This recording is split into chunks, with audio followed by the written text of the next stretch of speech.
എല്ലാവർക്കും നമസ്കാരം. ജയ ശ്രീ രാധേ രാധേ. നമ്മളെല്ലാവരും ക്ഷേത്രത്തിൽ പോകുന്ന ആൾക്കാരല്ലേ. നമ്മൾ ക്ഷേത്രത്തിൽ ചെന്ന് കഴിഞ്ഞിട്ട് ആദ്യം എന്താ ചെയ്യുക?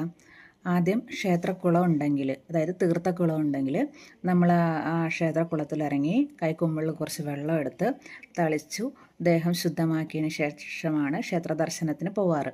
അപ്പോൾ നമ്മളുടെ ആ ഒരു വിശ്വാസം എന്ന് പറഞ്ഞാൽ ആ തീർത്ഥക്കുളത്തിൽ നിന്ന് ആ തീർത്ഥമെടുത്ത് തളിക്കുമ്പോൾ നമ്മൾ ശുദ്ധമായി എന്നുള്ളതാണ് നമ്മുടെ വിശ്വാസം. പക്ഷേ ഞാൻ ഉൾപ്പെടുന്ന എല്ലാവരും ആദ്യം ചെയ്യുന്നത് ക്ഷേത്രക്കുളത്തിലോട്ട് കാലെടുത്ത് വെച്ച് ഇറങ്ങുകയാണ് മിക്കവാറുള്ളവരെല്ലാം ചെയ്യുന്നത്. ഞാനും അങ്ങനെ തന്നെയാണ് ചെയ്തുകൊണ്ടിരുന്നത്. പക്ഷേ നമ്മൾ ആ തീർത്ഥം, പരിപാവനമായ ആ തീർത്ഥക്കുളത്തിലേക്ക് ശുദ്ധമാവാൻ വന്ന നമ്മൾ അശുദ്ധമായ കാലോടുകൂടി അതിലിറങ്ങുന്നത് ശരിയായിട്ടുള്ള രീതിയാണോ? അത് ശരിയായിട്ടുള്ള രീതിയല്ല. ആദ്യം നമ്മളപ്പോൾ എന്താ ചെയ്യേണ്ടത്?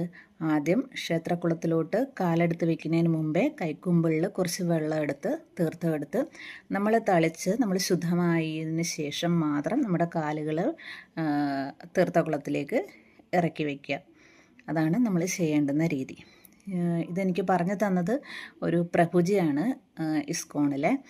ഞാൻ വൃന്ദാവനത്തിൽ പോയപ്പോൾ അവിടെ ഇതേപോലെ ആദ്യം ഒരു തീർത്ഥക്കുളത്തിലോട്ട് ഞാൻ കാലെടുത്ത് വെച്ച് ഇറങ്ങിയപ്പോൾ എന്നോട് പ്രഭുജിയാണ് പറഞ്ഞു തന്നത്, ഇങ്ങനെ കയ്യിൽ വെള്ളം എടുത്ത് നമ്മൾ തളിച്ചതിന് ശേഷം മാത്രം വേണം കാലുകൾ ഇറക്കി അതിലേക്ക് ഇറങ്ങാനായിട്ടാണ്. കാരണം ക്ഷേത്രക്കുളം എന്ന് പറയുന്നത് പരിപാവനമായ ഒന്നാണ്.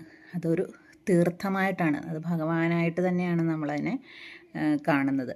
അപ്പോൾ അത്രയും പരിപാവനമായ ഒരു സ്ഥലത്ത് കാലുകൾ ആദ്യം ഇറക്കി വയ്ക്കുന്നത് ശരിയായിട്ടുള്ള രീതിയല്ല. അതുകൊണ്ട് ആദ്യം കൈകൾ കൊണ്ട് വെള്ളം എടുത്ത് തളിച്ചതിന് ശേഷം മാത്രം കാലുകൾ ഇറക്കി ക്ഷേത്രകുളത്തിലേക്ക് ഇറങ്ങുക. ജയ ശ്രീ രാധേ രാധേ.